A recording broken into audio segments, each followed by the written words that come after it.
Bagaimana kabarnya?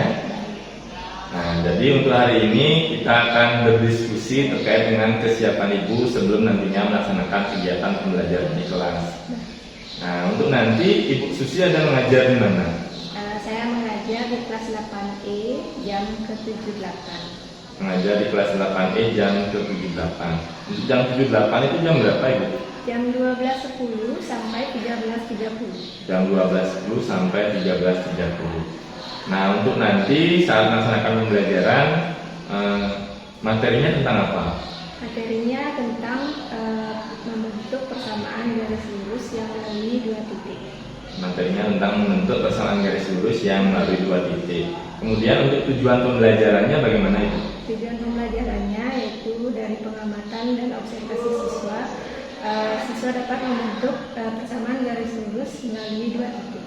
Jadi tujuan pembelajarannya melalui pengamatan dan diskusi kelompok, siswa dapat menentukan persamaan garis lurus yang melalui 2 titik. Kemudian untuk nanti saat kegiatan pembelajaran di kelas, area pengembangan yang ingin hendak Ibu capai yang mana? Area pengembangan yang ingin dicapai nanti pada pembelajaran yaitu menumbuhkan budaya positif pada siswa dan menumbuhkan motivasi belajar siswa serta melakukan diferensiasi konten dalam proses pembelajaran nanti. Jadi untuk area pengembangan yang nantinya ingin hendak Ibu capai, yang pertama yaitu menumbuhkan budaya positif di kelas. Kemudian yang kedua, meningkatkan motivasi siswa dalam belajar. Kemudian yang ketiga, ada pembelajaran berdiferensiasi, khususnya terkait dengan diferensiasi konten yang sudah Ibu siapkan seperti itu. Nah, untuk mencapai tujuan pembelajaran yang sudah disampaikan tadi, kira-kira apa nih strategi yang sudah Susi siapkan dalam melaksanakan pembelajaran di kelas? Strategi yang sudah saya siapkan yaitu dengan menggunakan pada pembelajaran PBL, yaitu dengan diskusi kelompok dan membuat diferensiasi proses, yaitu siswa dapat bekerja secara berkelompok dan juga memberikan diferensiasi konten berupa media pembelajaran seperti PowerPoint, slide, video, dan bacaan dari blog.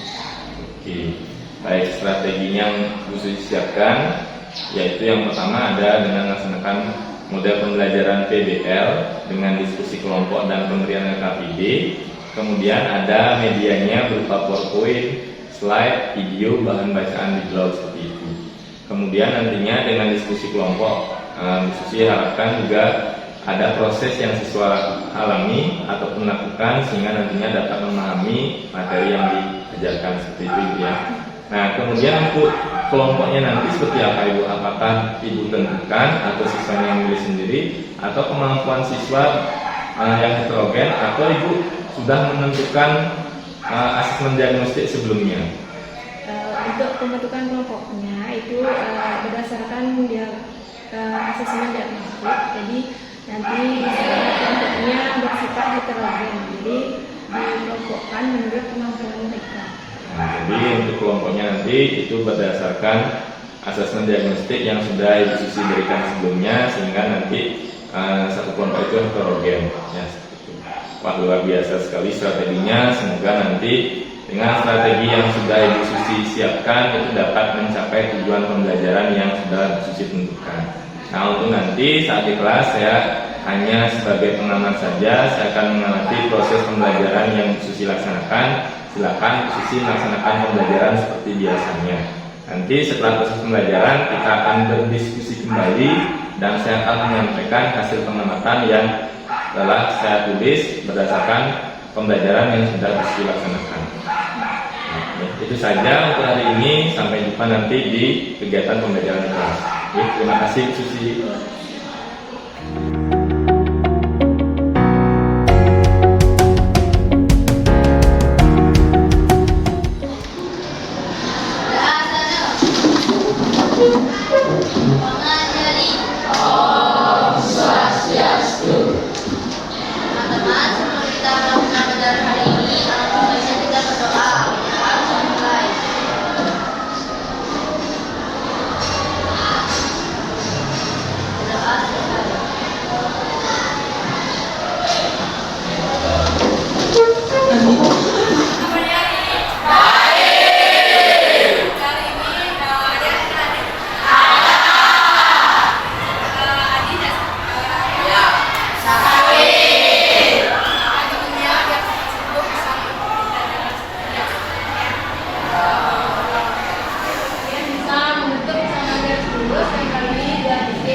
Ya, dari persamaan garis tersebut, jadi nanti kita bisa dari titik-titik yang ditentukan itu akan bisa dibentuk sebuah garis lurus yang memiliki suatu persamaan. Jadi untuk pembelajaran kita selanjutnya itu adalah kita mencari bentuk dari persamaan garis lurusnya ini jika titik-titiknya ditentukan, yaitu minimal 2 titik. Nah, sebelum kita mulai pembelajaran, silakan untuk sesuai kelompoknya masing-masing. Dari kelompoknya.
Naikkan tangan.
Titik A dan titik B. Titik A memiliki pada titik A terdapat 1,5 dan pada titik B terdapat min 1,5.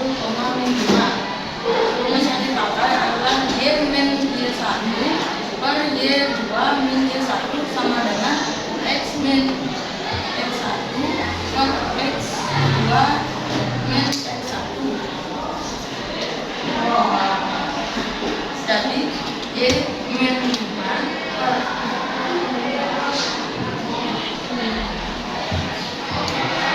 Y min 5 per min 3 min 5 sama dengan X min 1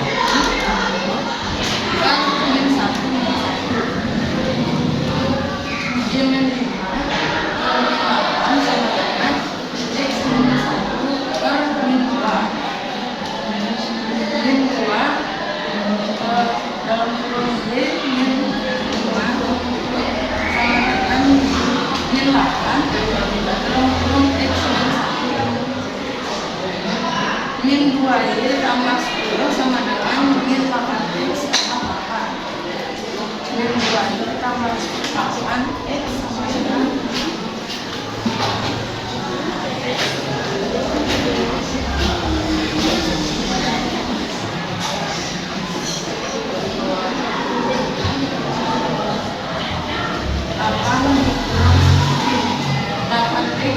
dikurang 2Y sama dengan min.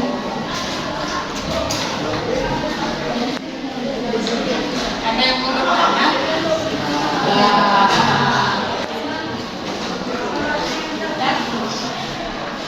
Untuk jawabannya sudah benar, tapi ini bisa disederhanakan lagi.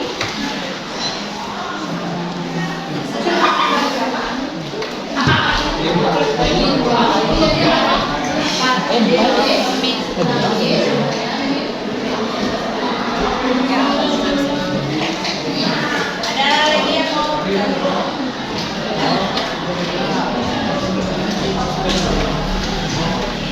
Silakan yang mau presentasi. Arman. Ya.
1 sama dengan min 2, X 2 sama dengan min 3. Masukkan di rumus, habis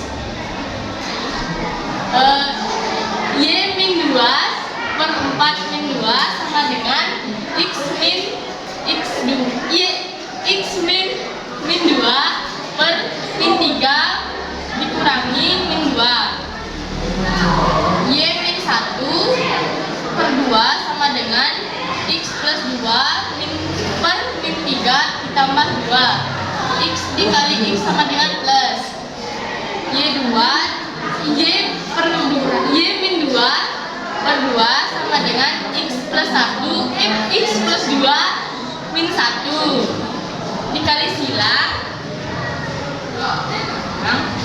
2 dikali X plus 2 sama dengan min 1 dikali Y min 2.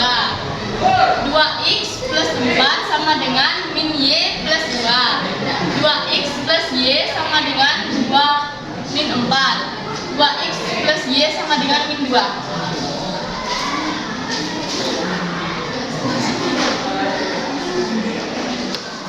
Ada yang mau bertanya? Ada yang mau ditanyakan? Tidak, punya orang bertanya? Ya.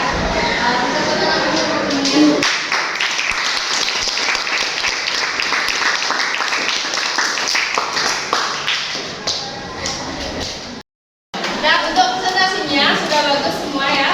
Dan untuk waktunya sudah habis. Silakan dikumpulkan dan KPD. Dan kembali ke tempat dulu.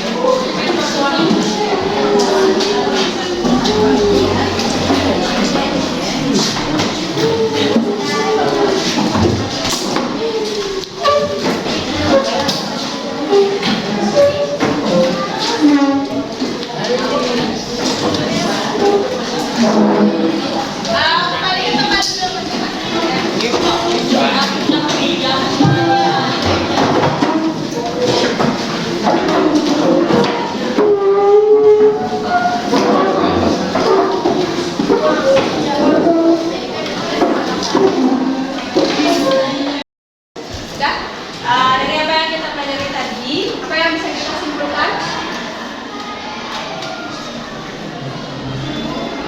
Apa yang bisa kita simpulkan? Jadi, kesamaan garis lurus yang melalui dua titik bisa kita cari dengan rumus kebalikan dengan ya sinten Y min Y1 per Y2 min Y1 sama dengan X min X1 per X2 min X1. Ya, jadi seperti itu ya.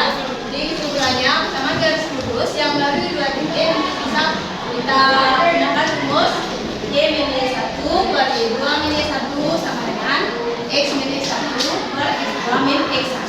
Ya. Nah, untuk informasinya silakan keluarkan kita lembaran. Kita soal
sebelumnya selamat siang Pak Galih dan selamat siang Bu Susi. Jadi pada hari ini kita akan melakukan kegiatan pasca observasi pembelajaran. Jadi sebelumnya Ibu Susi sudah melakukan kegiatan pra-observasi pembelajaran dan observasi pembelajaran. Jadi pada kegiatan kali ini kita akan melakukan kegiatan pasca observasi pembelajaran. Nah sebelumnya bagaimana kabarnya Bu Susi hari ini? Sangat baik ya. Gimana perasaannya Ibu setelah melakukan kegiatan pembelajaran di kelas? Dari kegiatan pembelajaran di kelas saya merasa sangat senang karena dengan pembelajaran berdiferensiasi yang saya lakukan, saya melihat antusias siswa sangat bagus dalam mengikuti pembelajaran. Nah, jadi tentunya sangat senang karena antusias siswa dalam mengikuti pembelajaran sangat baik. Nah, jadi tujuan dari kegiatan pasca observasi ini untuk kembali merefleksikan kegiatan pembelajaran yang sudah Ibu Susi laksanakan dan sebagai bahan refleksi untuk Bu Susi nanti dalam kegiatan pembelajaran selanjutnya. Nah, untuk hari ini izinkan saya menanyakan beberapa pertanyaan kepada Ibu dan nanti saya akan menyampaikan hasil dari kegiatan observasi yang sudah Ibu Susi laksanakan. Nah, yang pertama, apakah tujuan pembelajaran yang Ibu Susi tetapkan sudah tercapai? Untuk tujuan pembelajaran dari pembelajaran yang sudah saya lakukan itu saya lihat sudah tercapai. Itu bisa dilihat dari aktivitas siswa, motivasi siswa belajar dan pemahaman siswa terhadap materi yang saya berikan. Jadi dilihat dari keaktifan siswa dan motivasi siswa dalam belajar, tujuan pembelajaran yang Ibu Susi tetapkan sudah tercapai. Kalau boleh tahu, kemarin masih ingat tujuan pembelajaran yang Ibu Susi tetapkan? Jadi untuk tujuan pembelajarannya yang kemarin yaitu siswa mampu membentuk persamaan garis lurus yang melalui 2 titik. Oke, jadi tujuan belajarnya siswa mampu membentuk persamaan garis lurus yang melalui 2 titik. Kemudian bagaimana pelaksanaan area pengembangan yang dilakukan dalam kelas dan tahapannya seperti apa? Di area pelaksanaan pengembangan dalam pembelajarannya yaitu saya menerapkan model pembelajaran PBL dengan metode diskusi. Di sana saya berharap nanti bisa menunjukkan budaya positif pada siswa dan melatih sosial emosional siswa dalam pelaksanaan pembelajaran. Baik, jadi area pengembangannya melalui pembelajaran berdiferensiasi jadinya diharapkan dapat meningkatkan budaya positif dalam kelas dan meningkatkan keaktifan siswa dalam belajar serta kemampuan sosial emosional murid menjadi lebih baik seperti itu. Nah, sejauh mana area pengembangan ini sudah berhasil dilaksanakan dalam kelas? Saya lihat jadi untuk area pengembangannya ini sudah tercapai dilihat dari hasil belajar siswa yaitu pemahaman siswa terhadap materi yang sudah saya berikan. Jadi dilihat dari hasil belajarnya area pengembangan ini dapat tercapai yaitu siswa aktif dalam kegiatan pembelajaran meningkatkan budaya positif dengan pemberian pembelajaran berdiferensiasi seperti itu. Nah, kira-kira dalam pelaksanaan pembelajaran yang Ibu Susi laksanakan itu apakah mengalami kendala dalam pembelajaran di kelas? Dalam proses pembelajaran yang sudah saya lakukan itu ada kendala terutama dari siswanya. Jadi beberapa siswa ada yang masih kurang aktif dalam diskusi kelompok. Oh, jadi kendala yang Ibu Susi alami itu ada beberapa siswa yang kurang aktif dalam diskusi kelompok. Kira-kira menurut Bu Susi mengapa hal tersebut bisa terjadi? Mungkin karena beberapa siswa tersebut masih belum mempelajari materi yang sudah saya berikan sebelumnya, sehingga di kelas siswa masih bingung sehingga kurang aktif dalam diskusi kelompok. Nah, jadi menurut Bu Susi mengapa siswa tersebut belum aktif dalam kegiatan pembelajaran karena siswa belum mempelajari dari materi yang sudah diberikan.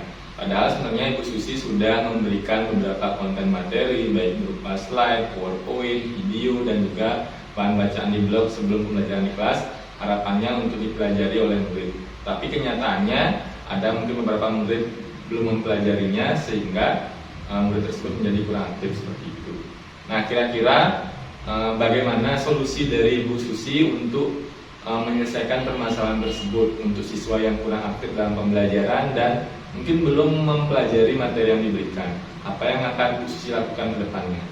Jadi untuk kedepannya mungkin saya akan lebih mempersiapkan media pembelajaran yang lebih beragam dan melakukan pemantauan pada saat diskusi kelompok di kelas. Baik, jadi Bu Susi nanti akan rencananya nih membuat beragam konten pembelajaran yang lebih menarik dan juga lebih memantau proses pembelajaran di kelas dalam diskusi kelompok seperti itu. Nah, kira-kira kapan hal tersebut mulai Bu Susi lakukan sehingga nantinya akan berdampak pada murid dan meningkatkan kualitas belajarnya? Jadi untuk pembelajaran selanjutnya saya akan melaksanakan 1 atau 2 minggu ke depan. Melaksanakan 1 atau 2 minggu ke depan. Kira-kira apa yang akan Ibu Susi lakukan 1-2 minggu ke depan ini? Untuk pembelajaran berikutnya mungkin lebih mempersiapkan media pembelajaran yang lebih beragam lagi dan media-media dari berbagai sumber seperti internet atau video pembelajaran. Oke, jadi perlu adanya penyiapan berbagai media dalam untuk persiapan pembelajaran agar lebih beragam lagi yang sumbernya bisa dari internet seperti itu. Nah, kira-kira siapa yang bisa Ibu Susi libatkan dalam melaksanakan rencana tindak lanjut yang sudah Ibu Susi sampaikan tadi? Jadi untuk melakukan rencana tindak lanjut itu perlu kerjasama. Jadi saya mau melibatkan kepala sekolah, kepala sejawat dan siswa siswi. Jadi tentunya Ibu Susi melibatkan berbagai pihak mulai dari murid, rekan sejawat, dan juga kepala sekolah untuk memantau proses pembelajarannya seperti itu. Nah, secara keseluruhan nih, kira-kira dari rentang nilai 1 sampai 10, berapa Ibu Susi memberikan penilaian terhadap kegiatan pembelajaran yang sudah Ibu Susi laksanakan? Kalau dari sudut pandang saya sendiri, mungkin untuk proses pembelajaran yang saya lakukan itu baru mencapai angka 8 karena menurut saya masih banyak hal yang perlu saya perbaiki untuk pembelajaran berikutnya. Baik, jadi dari skala nilai dari 1 sampai 10, Ibu Susi memberikan nilai dari diri sendiri itu 8 karena masih banyak hal yang harus ditingkatkan ke depannya untuk peningkatan kualitas pembelajaran seperti itu. Nah, jadi sangat luar biasa sekali Bu Susi, saya sudah mendampingi Ibu dalam melaksanakan kegiatan pembelajaran di kelas dan kegiatan pembelajaran secara keseluruhan sudah terlaksana dengan lancar. Nah, pada kesempatan kali ini saya juga ingin menyampaikan hasil observasi saya dalam kegiatan pembelajaran yang sudah Ibu Susi laksanakan. Yang pertama dari area pengembangan. Nah, jadi Ibu Susi sudah mengembangkan dalam hal pembelajaran berdiferensiasi sehingga menumbuhkan minat dan motivasi belajar murid sehingga juga menumbuhkan budaya positif di dalam kelas. Nah, hal ini terlihat dari ketika Ibu Susi mengapresiasi siswa dalam keaktifan dalam diskusi kelompok ataupun bertanya dan juga mulai untuk membangun kegiatan pembelajaran dengan senyum, salam, dan sapa sehingga kegiatan pembelajaran bisa berjalan dengan lancar seperti itu. Kemudian untuk area pengembangan diferensiasinya juga Ibu Susi sudah menyiapkan berbagai media baik itu berupa PowerPoint, slide, PDF, dan juga video yang sudah diberikan kepada murid. Nah, kemudian berkaitan dengan pelaksanaan pembelajaran yang sudah Ibu Susi laksanakan secara keseluruhan sudah baik, tapi ada beberapa masukan ataupun saran dari saya untuk kedepannya. Yang saya lihat Ibu Susi sudah menggunakan PowerPoint dan dalam pembelajaran dan nantinya itu bisa tetap dilakukan sehingga nantinya akan berdampak pada murid. Dan nantinya nanti bisa ditambahkan agenda kegiatan yang akan dibahas mulai dari pembukaannya, kemudian persepsinya, kegiatan diskusi dan juga kesimpulannya seperti apa, serta ada juga untuk pemberian asesmen formatifnya itu sudah dilakukan. Nah, kemudian yang terakhir saya melihat Ibu Susi dalam penyampaian memberikan tugas itu menyampaikannya secara langsung. Nah, saran dari saya karena Ibu Susi sudah menyampaikannya menggunakan media PowerPoint, ada baiknya penugasan yang diberikan pada siswa itu juga disampaikan menggunakan PowerPoint supaya tampilannya bisa lebih jelas gitu. Mungkin ada tanggapan dari Bu Susi ya? Untuk tugasnya itu saya sudah siapkan fotonya, cuma mungkin karena waktu saya lupa menyampaikannya. Oh, seperti itu. Nanti mungkin bisa menjadi bahan refleksi untuk berikutnya supaya kegiatan pembelajaran bisa berjalan lebih lancar lagi dan terlaksana sesuai dengan apa yang sudah Ibu Susi susun seperti itu. Nah, itu saja untuk kegiatan pasca observasi pembelajaran ini. Semoga nantinya kegiatan yang pembelajaran dilaksanakan bisa selalu lebih baik dari sebelumnya sehingga meningkatkan kualitas dan hasil belajar murid. Itu saja Ibu Susi, terima kasih atas waktunya. Saya ucapkan selamat siang. Terima kasih Pak Galis atas kehadirannya. Terima kasih.